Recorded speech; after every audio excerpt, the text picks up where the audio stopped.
Uspešni ljudje so imeli pogosto precej trde očete. Niso pogosto hvalili. Ako so pohvalili, je bilo to kot olimpijska medalja. Danes pa gremo v drugo smer. Moški so vse mehkejši v odnosih, funkcionirajo kot mame, ugotavlja specialni pedagog Marko Juhant.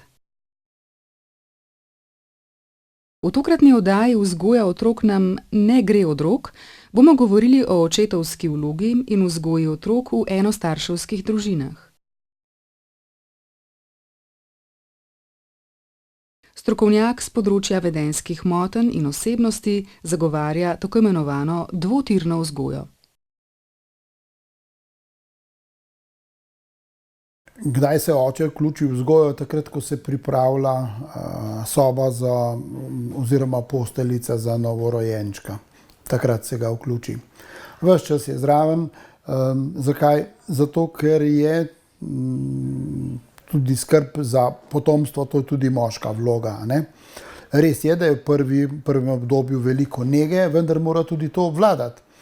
Ker se zlahka, tudi ko je to prvi otrok, še posebej, ne, zlahka se zgodi, da žena oziroma mama lahko kaj oboli, lahko karkoli in mora biti sposoben zadeve obvladati. Ja. To je eno. Drugo, vključevanje, to klasično vključevanje v vzgojo, če hočemo res vzgojiti otroka tako, kot naj bi bil, to bo v našem primeru zelo težko. Danes ni lahka za moške. Zakaj? Vloga moškega je to, da otroku pokaže, da je svet tudi drugačen. Ne samo tak, kot ga vidi mama.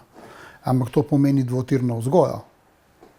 Pri nas je pa večinoma želja, starša morata biti usklajena, morata oba enako, Jaz na večjih mestih v knjigah vedno znova pišem, na predavanjih povem, če oba starša vzgajata enako, je eden od več. Pa vseeno, če je samo eden, mora biti dvotirno. Mora biti na dva različna načina. Oči mi nekako večkrat dovoli kaj. Mami mi tudi samo odvisno kdaj. Odvisno za kakšno stvar gre. Naprimer, če gre, da grem k kakšni prijateljici, mi ona večkrat reče ne, če pa oče vprašam, mi pa reče, se bomo zmenili. In pol je večkrat ja kot ne. Recimo, če mi reče, ne vem, Val, pejte se stuširat, pač je ne ubogam. In pol še enkrat reče in tako še vsaj 10krat ponovi in pol se zadere. S tem dretjem včasih res več doseže kakor oči. Sicer oči velikokrat po mizi useka, pa s tem kaj doseže, včasih tudi poriti. Mama odreagira drugače kot oče. Oče uporablja kazen. Zelo na kratko in na jedrnato. In zadeve pogojuje in tako naprej. To je tisto, kar otrok potrebuje že v obdobju, predšolskem obdobju. Zakaj takrat? Zato, da bo oblikoval, da bo nastala v njem vest. Tisto, kar nas je večina poznala, mama ne bo, da ne bo očetu povedala. In to je delovalo. To je bila vest. Ja, danes tega ni. Ni popularno, da je oče prisoten, torej ta družbeni trend ga bolj sili ven iz družine. Pogosto je izrinjen in seveda je dežurni krivec za vse, kar je v družini narobe. In vedno piše odsotnost očeta, drugo, tretje. Kadar se pa zadeve po družinah zapletajo, pa ponavadi se tako ravna, da najprej očeta odstranijo iz enačbe, a veste.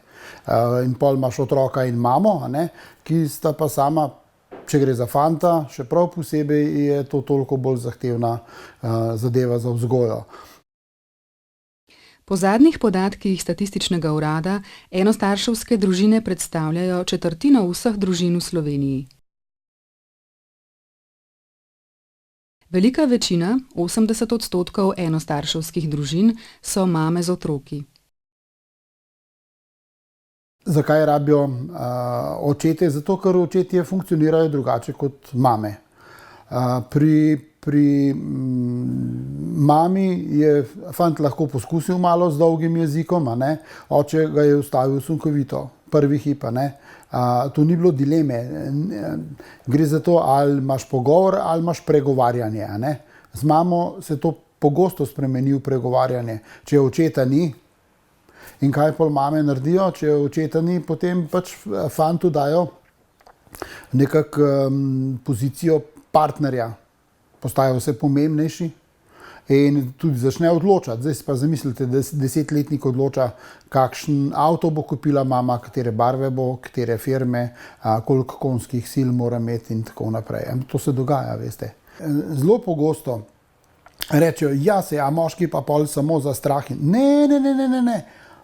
Sodobni moški, to po moški, vendar se zaveda svoje vloge in jo takrat, ko je treba, tudi uporablja. Lejte, najdeš danes mame, ki so veliko bolj trde od večine moških, a ne? Ampak če ima otrok samo tako mamo in nima očeta, ne, pozna samo eno plat. In je lahko na istem. In vprašanje, če se ne bo začel ta otrok upirati, ker nima primerjave, ker ne ve. V primeru, da gre kaj z očetom narobe, če je družina popolna, še vedno se otrok lahko pritoži mami in bo tekla neka beseda in manjša tolažba in tako naprej, ampak ne v stilu, saj ni treba, oče je rekel, pa ni treba. To se dogaja v času ločevanja, veste, ko se ljudje ločujejo, pa bijejo bitke za to, da bi kdo bo imel otroka v vzgoji, a ne, komu bo otrok prepuščen. Ne more biti, podpirati se pa morata, ne? To je pa druga plat. In bo oče podpiral mamo v njenih prizadevanjih in mama očeta, s tem, da imata vsak svoj pristop. Na začetku, ko sta se starša ločila pred 2 letoma, me je ful skrbel, kaj bo z nama, ker imam še mlajšega brata. Pa ni mi bilo všeč, ker je bilo to, sem se ful grozen počutila, ampak pač zdaj gre na boljš. Ločitev staršev se pogosto izrazi v bolj ali manj začasnih vedenjskih motnjah otrok. Tipična situacija izigravanja je tale, da otrok začne nagajati v šoli. Se obnaša grdo, nemogoče stvari počne, ki jih prej nikoli ni počel. In se pa ljudje sprašujejo, pa kaj narobe s to šolo, ne? Nič narobe s šolo. Otrok je ugotovil, da kadar dovolj nagaja, pokličejo oba starša, ki sta že ločena, živita ločeno. In takrat sicer vsi lop po otroku, ampak on ima še vedno občutek, da družina je. Vsi so tam, vsi se z njim ukvarjajo. Ata in mama v istem prostoru hkrati. Ja, to je eno od takih pogostih postopkov, ne? In zato potem naročimo svetovalnim delavcem ločeno očeta, ločeno mamo. Potem se hitro zadeva ustavi, ker otrok ugotovi, da ne pomaga. Ni več družine, ne? Juhan svari tudi pred čustvenim izsiljevanjem, ki poteka v drugo smer.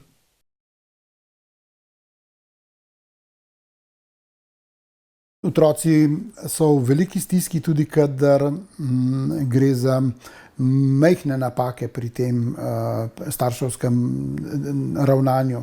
Recimo, otrok je bil pri enem od staršev. No, recimo, da je bil pri mami je bil med tednom, čez vikend je bil pri očetu. Pride domov od očeta in mama ga vpraša, kako je bilo. In glede na to, kako so bile prejšnjikrat reakcije mame, bo otrok povedal odgovor. In če je mama bila razočarana, če je bila žalostna, da se je otrok imel fino pri očetu v strahu, da bo otrok nekako izbral očeta, mogoče bolj bi ga izbral kot njo, potem bo otrok rekel, se veš, se je brez veze, pa ni se toliko z mano ukvarjal, pa ne vem kaj še vse. V resnici je bilo vse v redu in je bil zelo zadovoljen in je tudi še zdaj zadovoljen, vendar tega ne sme povedati mami, ker je noče prizadeti. In obratno. Oče vpraša, kako je pa bilo pri mami. Ja, ista zgodba. Ja. Potem so nerodni še ne znajo šolskih obveznosti razporediti. In klasična situacija je otrok čez teden pri mami, čez vikend pri očetu In ko pride otrok v nedeljo domov, mama reče, sta naredila nalogo, nisva in pol morata delati nalogo in otrok se seveda začne razburjati, pri očetu je veliko bolje, samo pri tebi moram stalno nekaj delati, li. Otrok sme, k očetu šele, ko mu nalogo dokončano. Ali jo bosta tole naredila, ona dva, ali pa naj oče to z otrokom nalogo naredi, pa naj ga pol odpelje. Zato, da ko pride otrok v nedeljo domov, ga ne sme čakati nobeno učenje. Ne sme.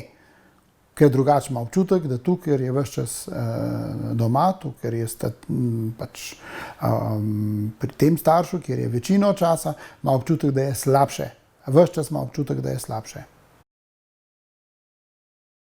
Na srečo sta lahko tudi ločena partnerja še naprej dobra starša.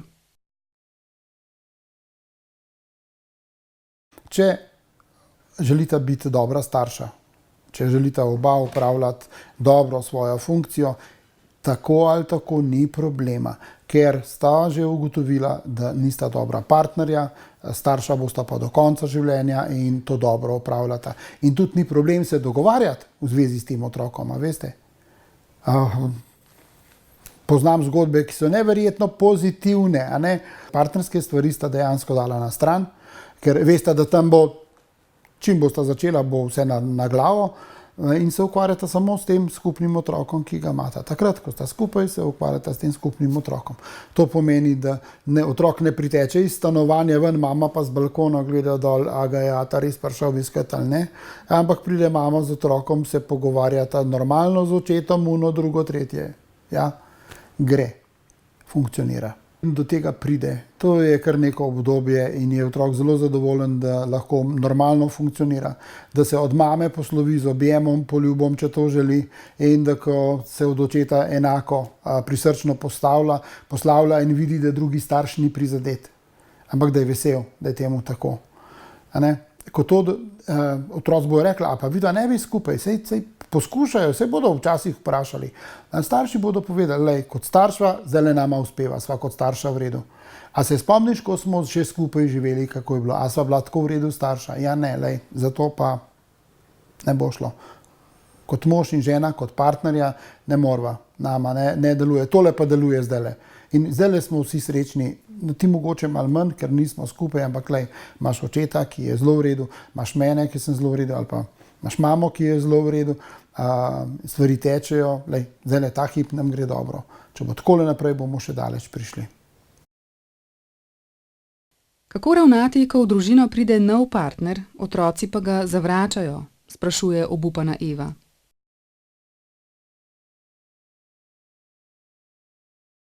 Jaz pravim temu postopku promoviranje. Novi partner se mora promovirati. On mora ugotoviti, reklamo narediti zase, s tem, kakršen je in kar je. Ne lažno, ampak da poudari tisto, da pokaže tisti del sebe, ki bi ga morda otroci utegnili ceniti. Treba pa vedeti, da ko prihajajo novi partnerji, otroci bodo naredili čisto vse, da bi tega partnerja odgnali. Zato, ker ne rabijo še enega, nimajo želje, in še posebej, če ugotavljajo, da bi ta človek prevzel lahko vlogo tega odsotnega očeta ali matere. In če se kaže, da sploh niso za skupaj, ta občutek, sploh niso za skupaj, ne treba je poiskati skupne točke.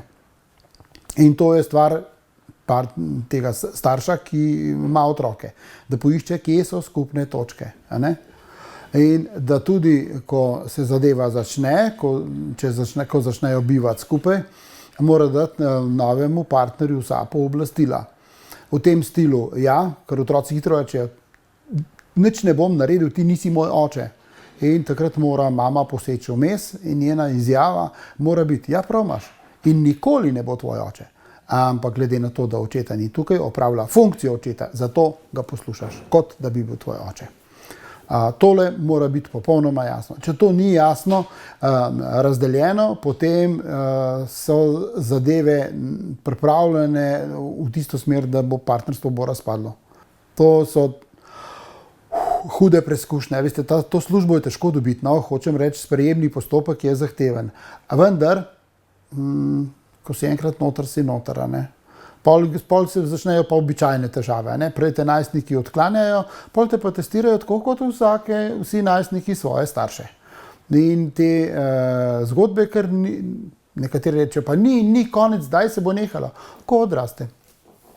Vzel si paket, ne? In zdaj v paketu je pač vse, kar je v paketu. Ne moreš zdaj nekaj postaviti v kot, ko medvedka, ne? In to je zdaj to. Enako za partnerje oziroma za te starše, lejte, če ne najdeš človeka, ki bo pa sodil v družino, ga ne moreš imeti ta hip za partnerja. Še eno opozorilo o poletnih počitnicah: ne obnavljati najboljših dogodkov, ki so jih otroci doživeli s primarnim staršem. Če ste imeli čudovito poletje v Bohinju, enkrat 3 leta nazaj z očetom, ki ga zdaj naprimer ni več v družini, stvar je šla narazen in tako naprej, in za nov partner ne iti na Bohinjsko jezero. Ne probati povoziti oni spomin, tako bodo otroci doživeli. Ne, je treba nekam drugam, treba nekaj drugega zorganizirati, nekaj, kar bodo otroci lahko postavili zraven. Takrat je bilo tako, zdaj je to tako, tule smo se imamo v redu in tako naprej.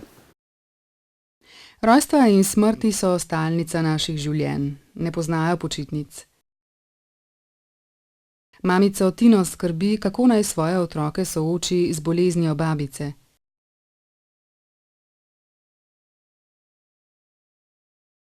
Vnaprej jih ne pripravljati, zato ker potem se otroci čudijo, kaj pa to zdaj bo, in samo spremljajo, kdaj bo kaj narobe, nekaj narobe. Če pa doživijo kakšno tako sceno, karkoli se že zgodi, odkrijejo drugačnost te osebe, rečejo, kaj pa je danes z babico, zakaj pa je taka, takrat je pa možnost to povedati, da so zadaj zdravstveni razlogi, da določena stvar več ne deluje, pač povemo, kako ravnamo in zakaj ravnamo. A ključno je, da če so majhni otroci, nikoli ne smemo reči, da babica ima svoje bombončke.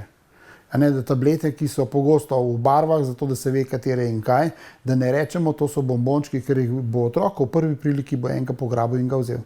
V upanju, da je sladko. Ko obolijo, je prav, da otroci grejo tudi kdaj na obisk. Ja, dobro, pač že samo v bolnišnici je na določenih oddelkih otroci ne smejo zraven. Že ni primerno, pol že veste, najmanj to.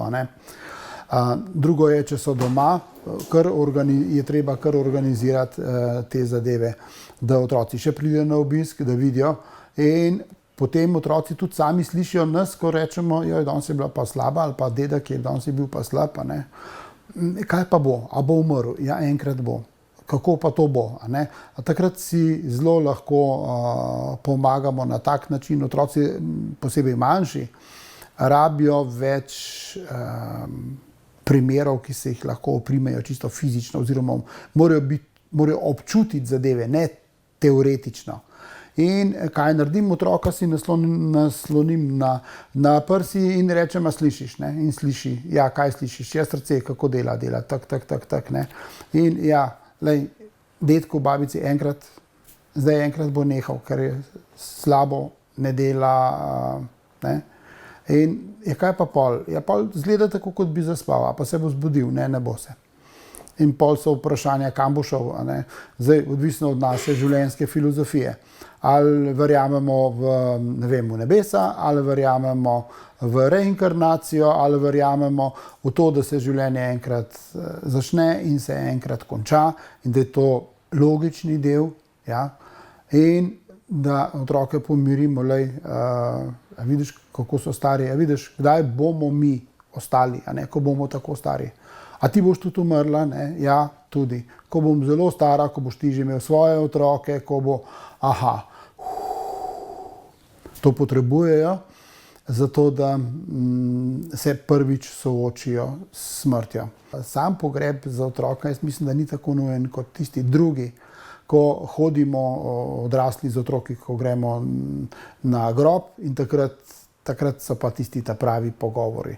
Ker otrok vpraša, a je lačen, a mu bo pico nesla, a ga zebe, a bo moker, če dež pada in podobne stvari. Ne? Odgovori so jasni. Specialni pedagog Marko Juhant še naprej odgovarja na vaša vzgojna vprašanja in dileme. Pišite nam na naslov uredništva spletna.tv@zveza-gns.si in prek družabnega omrežja Facebook ali njemu osebno na marko.juhant@gmail.com. Za konec še enkrat spomnimo na Juhantovo misel, da otrok za svojo srečo ne potrebuje zlatih staršev, ki bi ugodili vsem njegovim željam in kapricam, temveč realistične, dosledne starše.